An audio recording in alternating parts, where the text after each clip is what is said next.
So hello everybody. Welcome to our April happiness hour, our second happiness hour. We're so glad to have everybody.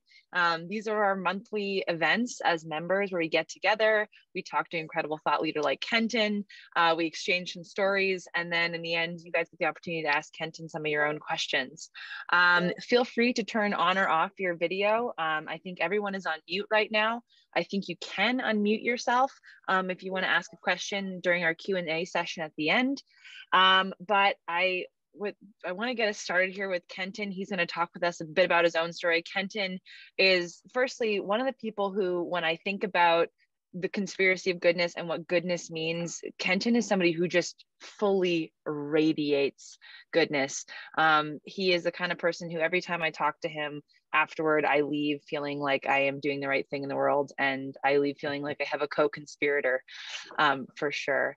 And so Kenton has an incredible story. You may have seen his TED Talk, but he's the founder of an incredible invention and cause called the Shoe That Grows, which is a shoe that grows as children do. He also is the founder of Because International, which is an incredible organization that helps other organizations that want to do good in the world fulfill their potential, and he's just a catalyst for goodness in the world. Not to mention also the co-founder of Grow 5. Is that co-founder, right, Kenton? Sure, yep, of yep. Grow 5, which is a sort of the for-profit part of the business where you can buy your own shoe that grows for kids in your own life.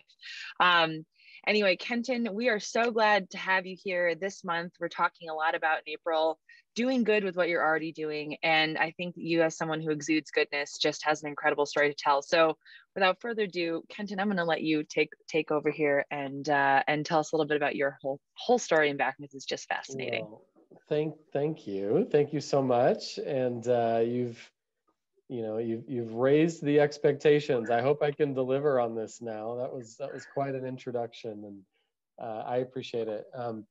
Is that okay if I share my screen? Is that? Yeah, go right ahead. Let me, right? I think I forgot to turn screen sharing on, but now you can, yeah. Okay, let me give this a shot. Okay. Got a little PowerPoint here that I promise I won't, I'll try not to make it boring, but if everybody can see that, so just a little bit about myself. In addition to what was said already, I am from Idaho. I am born and raised in Idaho. Oh my goodness, if you've never been to Idaho, you've got to come over sometime. It's so great. I love it so much. And it is just, man, it's just so much fun living here. And so I grew up in Idaho, very middle class. My dad was a plumber. I have a brother, and as I grew up, I learned how to, try to be compassionate, try to help others. My mom and dad raised me to try to be kind, all those things. But I really, it really took hold of me, and so I wanted to do more. So after I graduated from college, I thought I was going to be a missionary in my church. And to do that, I would have to go live overseas for 4 years. And I'd never been outside of the country before. And so I thought, before I commit to a life overseas, I should probably try it out and see if I can even do it, see if I even like it. And so right after college, I lived in Ecuador for 6 months, and then I lived in Kenya for 6 months. And I'm really glad I tried to do that because I did not like it. Oh man, I got so homesick, and I missed America. I missed Idaho. I missed Wendy's and McDonald's, and I just missed everything. And so I knew that wasn't quite the life for me. But a cool thing happened when I was in Kenya, and let me see if I can show you a picture. So this is where I was. These are a few of the kids. When I was in Kenya, I got to live and volunteer at a small orphanage for the 6 months I was there. So the orphanage was right outside of Nairobi, just an amazing little orphanage, about 140 kids. They were just fantastic. And so I loved it. I loved my time there. Even though I was homesick, I greatly enjoyed that experience. But one day, it was probably 2 or 3 weeks into my time there at the orphanage. The kids and I, we were all walking, actually going to church. So we were all walking to church, and I remember it was a super hot day. The sun was high in the sky. It was a really dusty village road that we're all walking down. And right next to me, I'll never forget it, there was a little girl in a white dress. She's probably 8 or 9 years old, had on this beautiful white dress. But as I looked down at her, I was shocked at how small her shoes were. She was wearing these shoes that were way too small for her feet. And the shoes were so small that she had to cut open the front, just like in this photo. She had to cut open the front to let her toes stick out. And I don't know if I hadn't noticed this before, or if she hadn't worn these before, or for whatever reason, this was like the first time that I was seeing this. And it shocked me, and it really like got to me. And even I had been in Africa, I'd been in Kenya for a few weeks. Like I'd seen a few other things that were shocking to me, right? I mean, it's a different world in Kenya compared to where I grew up in a small town in Idaho. But for some reason, this really stuck out to me. And so I looked around and kind of with new eyes, and I noticed that lots of the kids either had no shoes, or they had shoes that they would cut open the front, just like this in this photo. And so it just really bugged me. I thought, why are so many kids, wearing these shoes that are way too small? So later that day, I found the director of the orphanage, and we sat down, and I asked him, why do so many kids have on shoes that are way too small?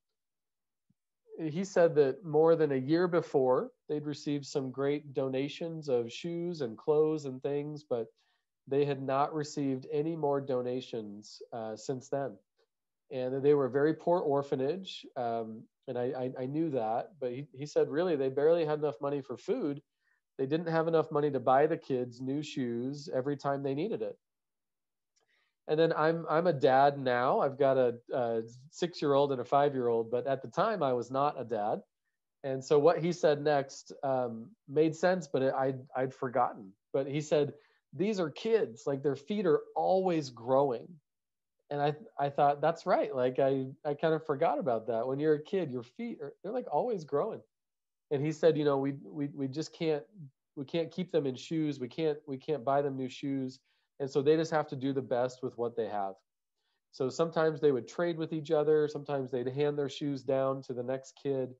Sometimes they wouldn't wear any shoes, or sometimes they would do this. They would wear shoes and then cut open the front. And so right then and there in that moment, it's the only idea I've ever had. But I just thought, boy, wouldn't it be nice if there was a pair of shoes that could adjust and expand their size? Wouldn't it be nice if there was a pair of shoes that could grow? It seems like that would make sense for these kids. And so again, I didn't stay in Kenya. I didn't live there. I came back home to Idaho, but I still really wanted to do something to help. And I didn't know what to do, but I wanted to do something from here. I kind of thought, what could my mission be from here? And I went back to a journal where I'd written down this idea for a growing shoe. And I thought, you know what? I think this is a project I could work on from home, like from here. And so I jumped online. I was assuming there was already something like this available, but I could not find anything like this, like an expanding, a growing shoe. So I thought, okay, this is my project. This is my mission. I'm going to try to create a growing shoe. And so I officially jumped in with it. And let's see what my next photo is here. Yeah, so so basically, it took me 6 years to work on this. The very first thing I did, I grabbed a few friends. We started a nonprofit to put some structure around it. So our nonprofit is actually called Because International. And then this is our first project, the shoe that grows. The first thing I did was I contacted every major shoe company: Nike, Adidas, Reebok, Crocs, Tom's. I really thought Tom's would be interested. I contacted every major shoe company. I didn't want any money or anything. I just wanted someone to take the idea and to make it happen. But everybody said no. A lot of them said like this can't be done. You know, it's not a good idea. Everybody said no. And so, long story short, I thought, okay, if the big companies don't want to help me, I'll do it on my own. And as you can see, that's what this photo is. This was my attempt at doing it on my own. And if you've got a really observant eye, you can see something that I did here on, I don't know if you can see my mouse or not, but on this part here. So my thought was, hey, I've worn baseball hats that you can adjust, like when I was a kid, and you can change the size. So I cut off those like pegs and those holes from baseball hats. I thought, yeah, we can make a little baseball hat adjustment. I didn't know what I was doing, but so I literally, this was me out in the garage, you know, trying to make a prototype, trying to explain this concept of a shoe that could grow. But obviously, I didn't know what I was doing, and so I wasn't going to make any progress here. So I knew the big companies didn't want to help us, but I knew I couldn't do it on my own. And so finally, through like a lot of really weird networking, I finally found a little shoe design company that had just started in Portland, Oregon. Some guys who used to work at Nike had started this little company.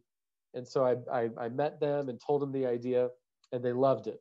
They thought it was great. And they jumped in with me and my friends, and they took us on about a year-long design process to get to the prototype of our shoe. And once we hit that prototype, we did a little bit of fundraising, which my town here where I'm from, my hometown, did a great job helping us raise some money. We raised enough money to make 100 pairs of that first prototype, and I took them back to Kenya. And my wife went with me, and we put them in 4 different schools and had kids try them out for about a year. Got some great feedback, and then we're able to make our first batch of what we call the shoe that grows. And so let me show, I think, so this is, my goodness, look at that difference. I am amazed. I need to look at that from this to that. So this is our current version. There were lots of versions in between, but this is our current version of our shoes. So it's a little bit of a shoe sandal hybrid. It's actually kind of neat.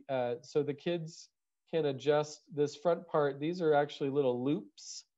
And then this is a little thing. It looks like the number 5. And so the kids can insert this metal 5 into any of these loops to either lengthen or shorten the front. There are Velcro straps on the sides, a Velcro strap over the top. And then actually this is a removable Velcro strap in the back. So kids can either wear this really tight if they're playing soccer or running around, or they can remove this and just wear it as more of a slip-on.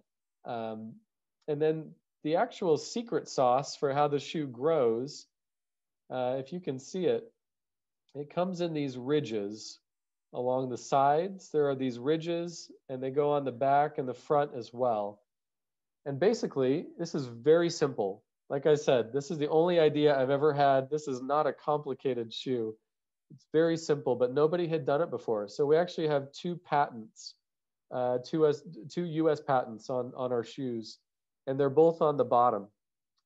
A typical shoe is not supposed to move, right? That's why it's uncomfortable if you outgrow it. It hurts your foot because it's not supposed to shift. But with these ridges, and then there's some ridges on the inside as well, we basically design the shoe to move. We design the shoe to unfold. So as your foot naturally grows, the shoe just naturally unfolds with your foot. Very simple, but nobody had ever done that before. So our shoes can grow 5 sizes, and then we make them with extremely durable materials. The bottom is a compressed rubber, very similar to a tire rubber. The rest is a synthetic leather, and the shoes can last for years. I actually wear a pair every single day. I've worn my pair of shoes, and I wear it in the winter. We didn't design it for the winter, like an Idaho winter, but I wear it in the winter. But I've worn my shoes every single day for 5 years. For 5 years, and it's been amazing. They've held up great. Some of the kids are a little harder on them, so sometimes they don't last 5 years. But our shoes are consistently lasting 2, 3, 4 years for these kids. And then obviously the great value of our shoes, as their feet grow, they can adjust it so it continues to fit and feel good. And so that's what the shoe that grows is all about. So it was 2015. I had 3,000 pairs of the shoe that grows, living in my guest bedroom, floor to ceiling in these boxes. And I had a different full-time job. This was just a hobby. I loved it. It was a passion project, but this was just a hobby in my life. And then in April of 2015, so actually 6 years ago, oh my goodness, 6 years ago, we accidentally went viral. We had a story come out online about our shoes, and overnight things just took off. There was just a spark. The story was like a spark, and just a wildfire of publicity started. So in about a month, we had a million people view our website. We had over $100,000 donated from people I didn't even know. We got on the Today Show. It was an incredible viral time. I mean, it was just wild. And so quickly my life changed. It went from a hobby to my full-time job. My best friend since second grade, he quit his job to come help me run this. And then he and I kind of slowly started to put our team together and build things. And so it was so fun. We got to, this is not a great photo, but we got to begin to get shoes out to kids. And so now that I used to tell the story and say 5 years, but now that we're at 6 years, so in the last 6 years, we have distributed over 350,000 pairs of the shoe that grows to kids in over 100 countries. And we actually don't distribute ourselves. We work with partners. We just operate here in Idaho, but we also have a team in Kenya, which I'll talk about in a second. But we've used over 4,000 partners, people that work with kids. Could be a church, could be an orphanage, could be a Rotary Club, could be a university. But we work with partners who actually know the kids who need the shoes. And that's how we get the shoes to kids who need them. And so another really fun part of our journey is that one of our big goals was to produce the shoes where they're being used. We would love to bring as many jobs as we can to the areas that are in need. If they're in need of shoes, they're probably in need of jobs as well. And so we're so excited that for the past about 2 years, we've been producing all of our shoes in Kenya. East Africa is one of our big areas where the shoes go. Kenya, Uganda, Ethiopia. And so we now produce all the shoes at a great local factory in Kenya. There's about 20 people who are employed full-time, year-round, making the shoe that grows. And then we have a small team in Nairobi who work to inventory and then distribute and ship those shoes. And then we have a team here in Idaho as well. And so it's been so fun. What an unexpected journey, right? Like I'm still shocked that I get to do this and that it is where it is today. But one of my favorite things, as much as I enjoy talking about shoes, also I am positive I'm doing a bad job looking at the chat box. Should I be looking at that? I'm so sorry. Things keep popping up and I'm just flying. No worries. Flying We'll past field them. all the questions for you afterward, Okay. Kenton. Okay, We're just kind of gathering up. It's a lot of wows and oh my goodness. good. Okay. 250,000 and excited. I was hoping it wasn't. Hey, I can't hear a word you're saying. So okay. No. It's all positive things. Oh, no great. worries. So it's really fun. In the midst of all this, I love talking about our shoes. I could talk shoes all day long. But a really fun thing has been this message that has popped up in the midst of our story, and that's the power of small things. Our shoes do not solve every problem for these kids. The kids that receive our shoes, they live in extreme poverty. Many of them, it's the first pair of shoes they've ever owned. These kids they're poor. They're challenged by poverty. They're amazing kids, but all these challenges, and our shoes do not solve every challenge, but we still think they're worth it, right? We still think they're powerful because we believe there's power in small things, and that small things can make a big difference, even though it might not be a perfect solution that solves every problem. It still makes a difference, and that matters. And for our shoes, they make a difference in three ways. The first one is just health. My goodness, I grew up in a beautiful little town here in Idaho. I ran around barefoot all the time. But where many of these kids live, their context is very dirty and dangerous. And they really, it's an issue. It is a health issue for them not to have shoes. Besides just injuries that can happen as they step on glass and sharp rocks and things like that. Many of these kids live in areas without adequate sanitation or clean water, and they are getting diseases that are entering their body through their feet. If they get a cut or a scrape on their foot, their body is opened up to these diseases. And so it's a big deal. It's not just fashion. It's not just a shoe that looks good. Shoes are really a line of defense for health for these kids. The second thing they provide often is access to education. Many of these kids, they live in areas where there's a mandatory school uniform, and often shoes are a required part of that school uniform. That's why this little girl is holding up a black shoe. Black is our most popular color because that's what many of the kids use for a school uniform shoe that typically is black. And so for a lot of these kids, if they don't have shoes, they can't go to school, which sounds terribly unfair, and it is, but it's a reality in some of these areas. Also, many of these kids walk a long way to go to school. And for them to have shoes that fit, shoes that feel good, it makes a real difference in their school attendance. And so we love the difference that it makes for education. And the final thing, these kids are not any different from my kids or your kids. Kids like to have the things they need to succeed. When kids in poverty receive a pair of our shoes, they're happier, they're more confident, they feel better, having pride that they've got a pair of shoes and now they can do anything, right? I mean, it really is, it's those three things. Kids, with our shoes, we're helping kids be more healthy, attend school more often, and be happier and be more confident. And so, again, it doesn't solve every problem, but there's power in those things. And it's what gets me up every morning. I love it. I love helping kids be in a better position to succeed. And shoes are one way of doing that. So, let me hop back for a second. So just to say, this is my story, right? Like this is what I do. It's not what everybody does. But I do think this message could apply to just about everybody.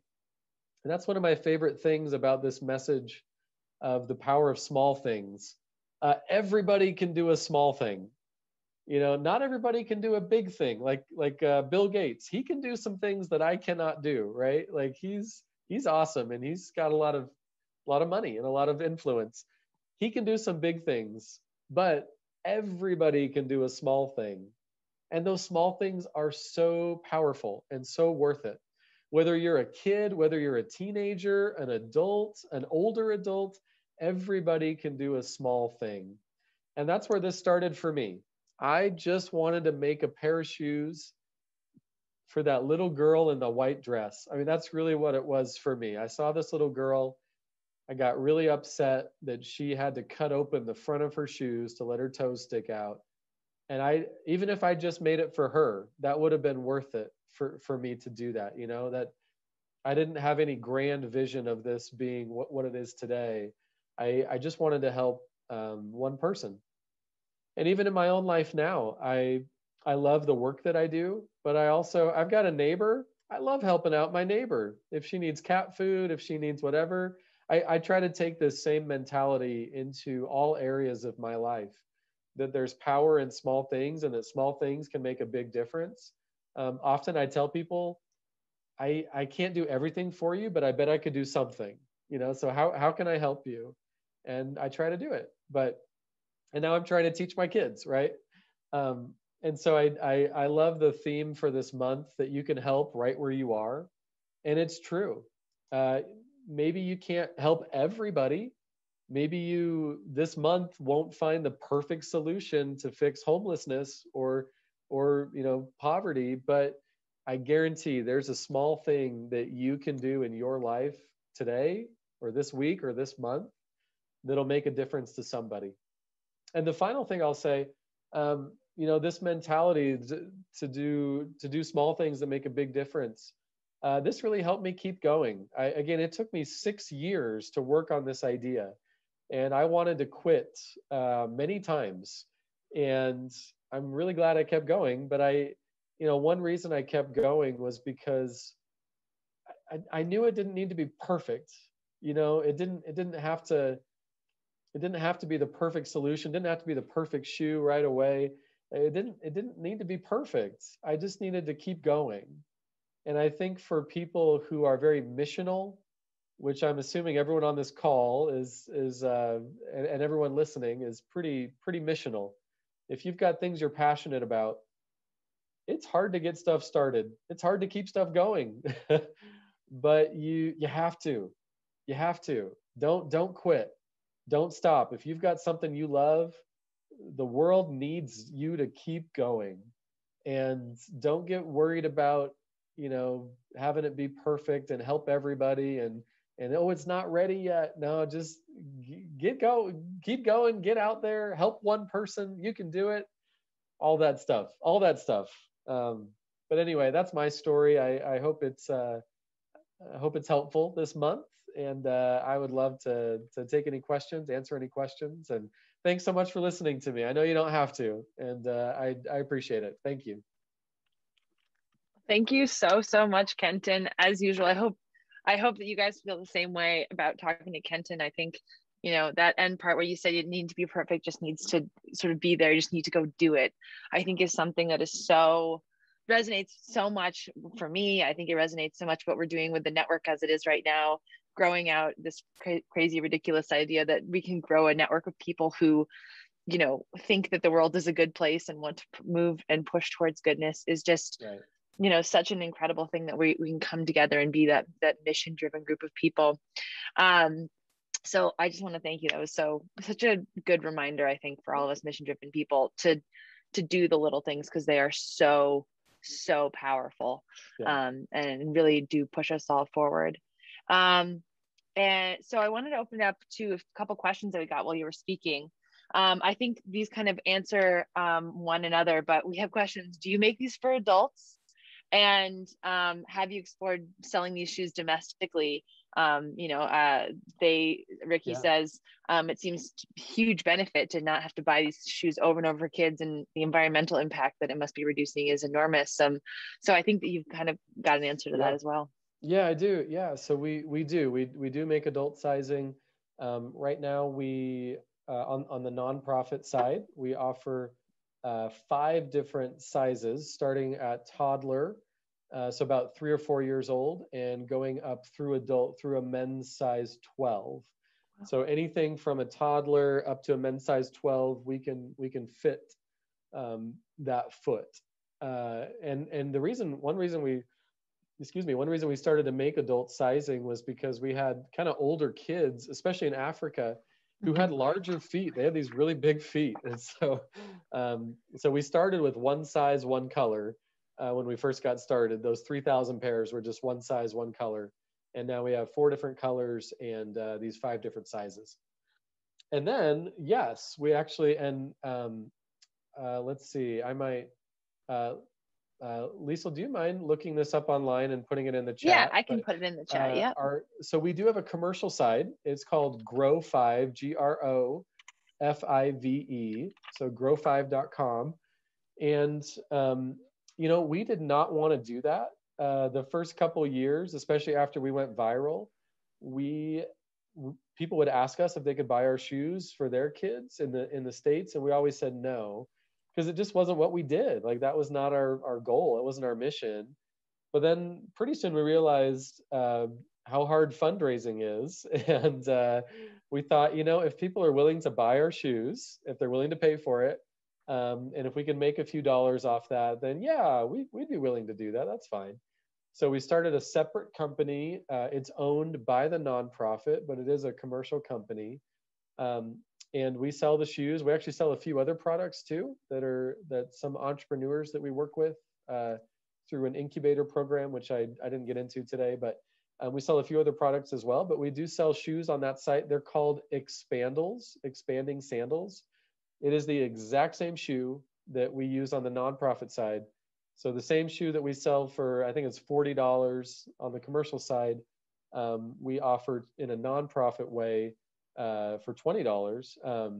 So exact same shoe, not a better shoe for the commercial. For the American kids, it's not a better shoe. It's the exact same shoe. And we love that, by the way. But yeah, so it's really slow. It's kind of smaller than we thought it was going to be, to be honest. We had an amazing Kickstarter that went extremely well. And then ever since then, it hasn't quite caught on like we've wanted. We sell about 100 pairs a month, about half of them on the website. And then we do have shoes available on Amazon as well. So you could go to Amazon and purchase expandals on Amazon as well. But it's kind of fun. And 10% of revenue goes back to the nonprofit. So we're excited to sell more shoes commercially so that more money can come back to the nonprofit. But I love the nonprofit side. That's really like my main thing. And so I should probably give a little more time to the commercial side, but I'm having too much fun over in the nonprofit. Also, I don't know if you can still see my screen. I used to have long hair, and this is just reminding me.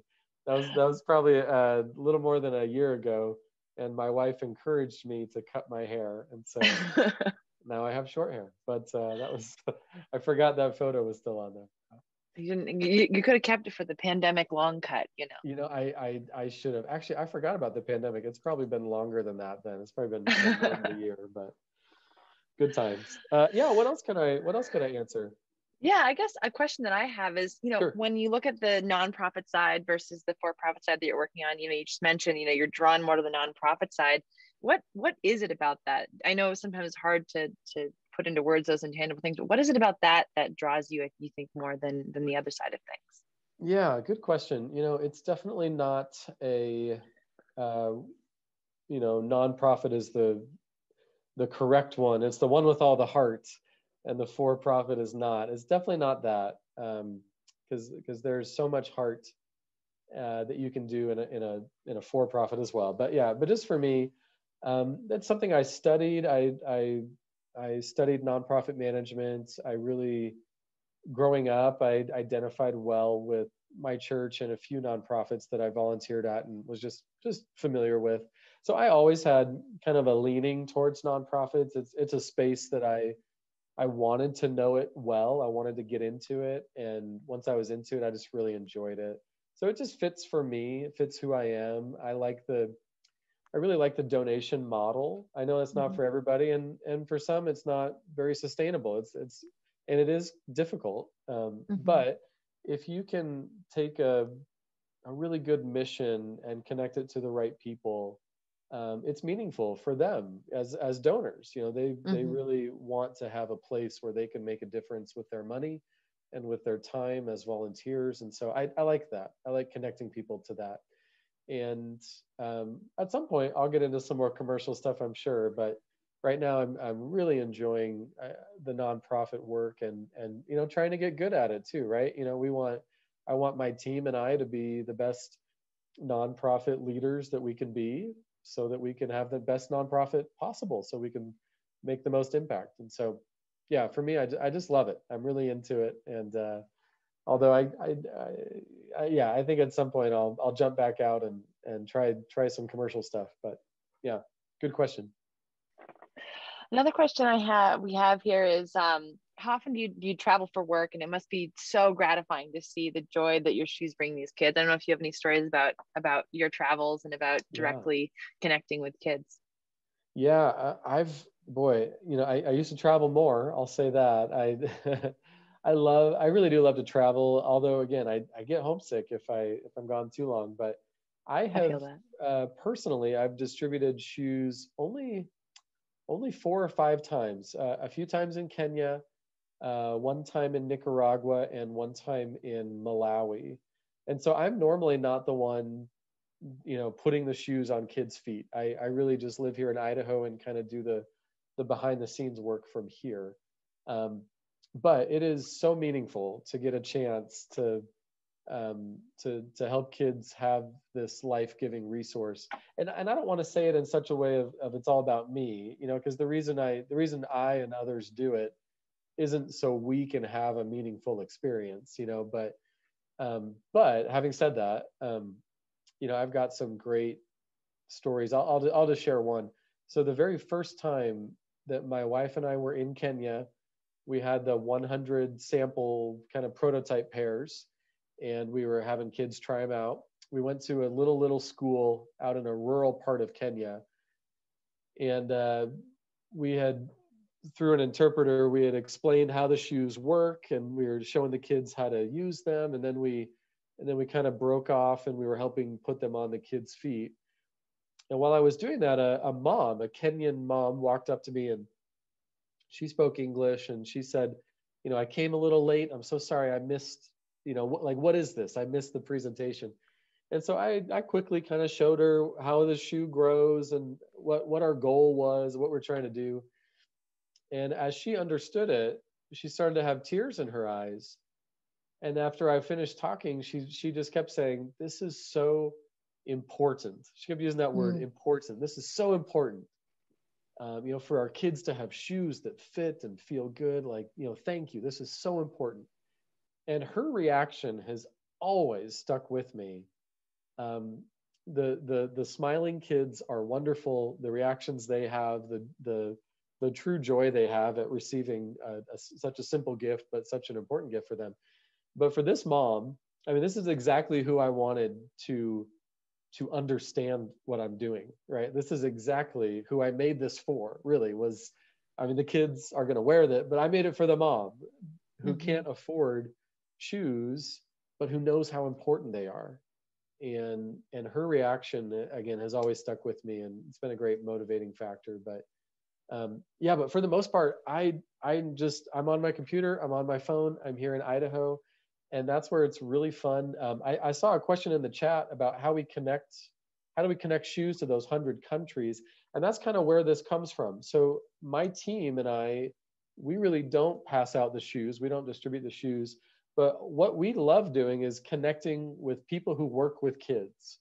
So often the people that we connect with, they might live in the US or somewhere else, but they are traveling, or at least they were before the pandemic. They're traveling to these countries to work with the kids, whether it's in a large group like a mission trip, or kind of a group, or individually. So most of the shoes that we send from Idaho, they usually go somewhere else in the US. So like I'll send 100 pairs of shoes to a church in Georgia, and then that church will have 5 or 6 people go on a trip to, I don't know, Cambodia, and they'll take the shoes with them. They'll check the shoes on the plane. They'll take the shoes with them, and then hand deliver those to the kids they work with. Obviously, in Kenya and in East Africa, we just deliver the shoes locally because we're producing them there. But for everywhere else, we do a little bit of international shipping, but that's so expensive that mostly the shoes get to where they're going by people taking it with them.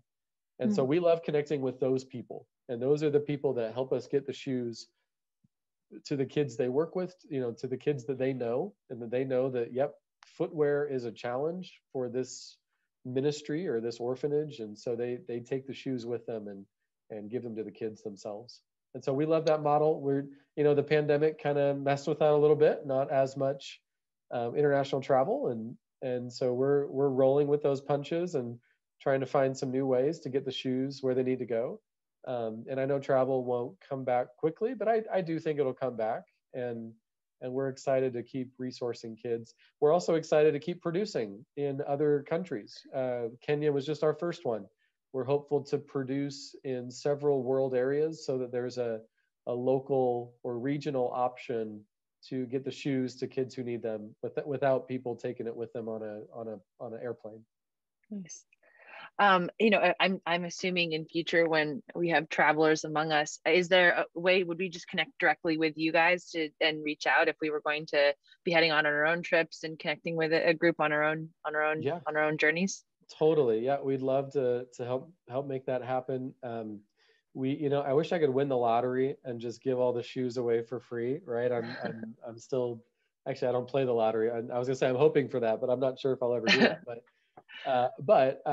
So for us, our model is that, yeah, if someone's traveling, if Dr. Linda is going to Kenya and she wants to help connect shoes to kids, on the nonprofit side, our shoes are $20 to fund. And so someone just like Dr. Linda, could reach out to us and say, hey, I'm going on this trip. I'd like to purchase 100 pairs, and it's a donation, but we use the word purchase because it just makes more sense that way. But so Dr. Linda could purchase 100 pairs, and we'd send it to her, and she could, well, actually for Kenya, she'd just pick them up when she got there. But a lot of people, we help them fundraise. So Mhm. Dr. Linda could say, I've got 100 kids. I want, they need shoes. I'd love to help them. But I can't afford the $20 a pair. Then we would say, all right, are you willing to fundraise? Do you have an office where you can maybe do a campaign? Do you have a church? Do you have a, social media? Is there a way that we can help you put together a plan? And we use peer-to-peer fundraising pages. So we'd help you create your own fundraising page. You can share that link with anybody, and they can donate directly to your page, and it goes right towards your goal. It's really fun. We love doing that. We love helping people fundraise.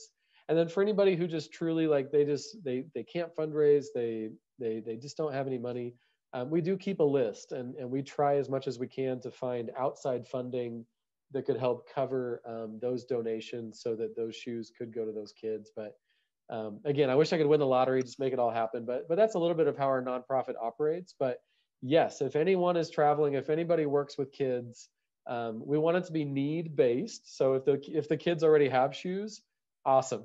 They don't need our shoes, But if that's a challenge, if they don't have shoes, or if they struggle having shoes and having shoes that fit, boy, we love having those conversations and seeing if we could partner together. Wonderful. Wonderful. So I'm assuming Louisa brought up the question of, is there an adapted plan in the future for a closed-toe shoe? I know you're brave in Idaho to wear the open-toed shoe, but I'm assuming that there's problems with kids having proper size shoes in colder climates as well. For sure. Great question. I wish I had a better answer. One thing, I did a different podcast today, and I was talking about the process, like just some of the things that surprised me. One thing that surprised me was how long it takes to make something and to make changes to something. And, so we have been, I'm going to say slowly, because we really probably haven't given it a full effort, but we've slowly been working on a closed-toed shoe that grows for probably like 4 or 5 years. And we've had some design issues. We can't, it really is a different design than the one we have now with our current shoe. It's not just kind of filling in the gaps. It's, excuse me, it really is a different design. And on top of that, we've been, just truth be told, we've been busy with all of our other stuff. And so it hasn't been a priority. But I'm going to consider it a failure if we don't have a closed-toed version of the shoe that grows in the next 5 years. And it really might take that long, but we need to make that happen. There are definitely, we get requests all the time for whether it's parts of Europe, parts of Asia, even Idaho, even US based kids. Our shoes, we give some away here in Idaho in our backyard, but they only work for parts of the year. They definitely don't work throughout the year. And so, yeah, great question. And that's actually a good reminder. I actually need to talk to our team and see where we're at with that, because it constantly gets slowed down and then kind of stalls. And I'm actually embarrassed to say that. This is a great reminder. I'm going to write myself a note right Listen, now, actually. we are a company of experimenters, and we understand the long process of design. I know there's a couple engineers on this call Yeah. that understand that long process. I I'm might sure a need few to, that I might. might need to grab them. Might need to have them help us out because I do know that's one of the big wrenches it's just, we couldn't quite find the right design for the closed-toed version to cover the whole foot and Mhm. still be able to grow. Well, I think one of the things that I think is pretty amazing, my background is in design, is that iterative process, that experimentation process to say, okay, this idea is similar to my baseball cap. Now I'm going to take, like project foam and, baseball cap, backs and put them together. I think that is such an incredible and great example of the way that these things actually work. No one walks out of Nike. I'm sure Nike even has a laboratory full of those same materials. No one ever walks out with like the perfect shoe. And I think I love Sure. that particular image going from one side to the other on that was so wonderful to see, Yeah. because I think it's a good reminder of where all of us are. We all start off with the paper napkin idea. Right. And that's where, again, there's power in small things. I mean, for me, making that terrible prototype was a step in the process. And without it, who knows if we'd be here, but Mm-hmm. and again, it wasn't great. It didn't help anybody, but it was a step in the process, and that was important. And so it was a small thing that made a big difference ultimately. And that's why I love this message. Like, if you're feeling stuck, if you don't know where to start, what to do, I bet one thing that you could do. Mm-hmm. I bet if I squeeze it out of you, there's one thing that you could do. So just start with that, and then see where it goes. I adore that. Mom, I know that you had a question, but you can't type. Here, let me unmute you. I think I tried to unmute you. I asked to unmute you. I think you have to unmute yourself. There you go. I'm learning voice recognition software with this whole gig, but it doesn't work if somebody else is talking. Okay, so I had this question. So a lot of people that would have the good fortune to stumble upon this great conversation are doing what they can with what they have, just exactly as you say, Ken. And there is this time period where that requires so much patience, and it just stretches the fabric of our ability to persevere. Talk to us a little bit more about how you got over that hump, or give us a little insight, because so many people are out here in that exact stage of things. Yeah, great question. And I definitely don't claim to have all the answers, but for me and what I've seen in a few others' stories as well, um, I know one thing that made a big difference for me. This is very practical, but I had a different job that paid the bills, and that made it at least a little bit easier. Maybe it took longer for me to work on my project because I wasn't giving it as much time, um, but that worked for me because I don't know. I think if it would have been really difficult to try to make this work, knowing I only had maybe a grant that had funding for a year, but that was it, or donations for a little while, or just relying on my own savings or whatever. Um, that would be difficult to try to force something into a shorter time frame than maybe it shouldn't be. So I know for me, it was really nice. I had a different full-time job. And then once we were at a good place after we went viral and had some good donations and had a little bit of a runway, it made sense for me to quit my job, and it was great. Like, that really, really made sense. Although on the opposite side of that, um, there are more challenges that come when you have payroll and when you hire your friends. We had 19 staff members in 2019. 2018 was our best year. We hired, honestly, too many people, and uh, I really just hired from friends, people I knew and trusted. And boy, for a little while there, it was perfect. I had all these friends working for me. We were just going, going, going. And then 2019, we missed on a lot of our numbers, and I hated letting go two of my friends. I mean, I just hated it. And so I know this isn't the answer people might want to hear, but some things are a little bit easier when you're just kind of bootstrapping and it's a side hustle and you don't have some of the pressures of payroll and health insurance and all that kind of stuff. And so so it's interesting. I'd probably encourage people, I don't know if enjoy is the right word, but maximize whatever phase you're in, maximize it. If you're at a place with your idea that you're not paying yourself yet, like you've got a different job, that's totally fine. You need to save a ton of money, right? Get donations, work hard, save money, get a rainy day fund. Awesome. Like give yourself some targets that you can hit. And if you do jump in, maybe you go part-time. Maybe it's not jumping right into full-time and hiring a bunch of people, and on the flip side, if you've left, if you feel like you're ready and you're in, you've got some staff, go all in, like this is a unique time.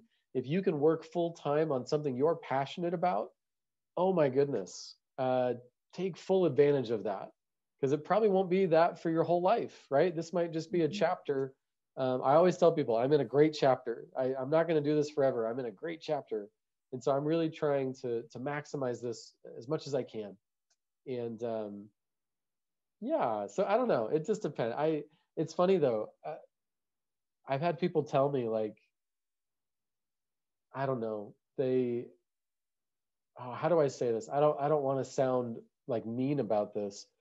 I have done nothing to deserve this, right? Like I've worked really hard. Dr. Linda, I know you've worked really hard. You know what I mean? It's not like we deserve what we're having in terms of success. I don't deserve any of this. But there was a lot of value in me going through the process. Those 6 years that it took me to work on this idea, by the end of those 6 years, and right before we went viral, I've got an elevator pitch down to a science, right? Like I love this. I know what I'm talking about. I know how to talk about it because I've been bootstrapping. I've been going to nursing homes. I've been going to elementary schools. I've been going to Rotary clubs. I've been talking about this. So when I do get a chance to be on the Today Show, I'm ready. You know what I mean? And again, I don't deserve this. It's not like you deserve it because you work so hard, but because I worked hard and went through the grind, I learned a lot and I felt like I was more ready. I still make a ton of mistakes, but if there are ever young entrepreneurs, especially in the nonprofit or the social enterprise space, my encouragement to them is usually keep grinding, keep hustling, keep going, and I think they'll have success, but it doesn't happen overnight. I always tell them that it's not gonna. Nobody sees the 6 years. They just see the shoe that grows. And how cool is that? I'm like, yeah, it's cool, but it's this. I've cried over this thing. I've this thing has caused me more pain. So anyway, I hope that wasn't an inappropriate answer, but that's probably how I feel about that. No, I think it's a perfect answer because, this is why I started off with Kenton. Every time I talk to you, I feel like I'm in the right place. I don't think we talk enough about, just in general, whether you're a business person, whether you're an entrepreneur, whether you've gone viral, whatever it is, we very often don't talk about the hard grind that comes before any kind of success, whether it's a major win or a little win, and then I can remember one of the things that you told us very early on. It was after one of our very first conversations with you.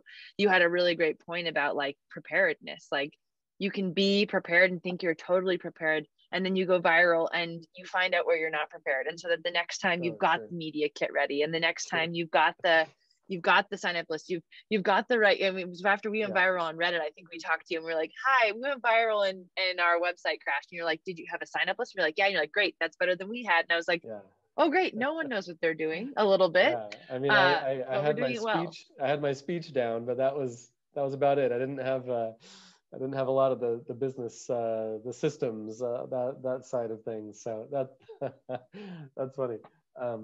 Yeah, but again, you know, and it's funny, I'm giving myself some advice right now because I've got a side project I'm just starting, and I've been a little frustrated that it hasn't gone a little faster. And but truly I know, like within my heart, and I'm telling this to myself now, like I know there's more grind I need to go through, because I even now I can't explain it very well. Like it's I'm not there yet on understanding really what I'm trying to do with it and who it's for and how people can be involved. I'm really not there yet. And so I know I just need to I need to keep grinding on it. I love stand-up comedy. I don't know if anybody enjoys stand-up comedy, but for comedians, they call it you got to get up. You got to get up every night. You know, like it doesn't matter if it's a good set or a bad set or a big crowd or small crowd. Like you have to get up and practice your material. Like that's how you get better. And I feel the same way. Every day I need to talk to donors. Every day I need to talk to customers. Every day I need to do things. I need to grind every day, and that's how I'm going to get better. And it's not just about me getting better, but I mean that's how I'm going to have more impact, right? Right. And right. that's what this is all about.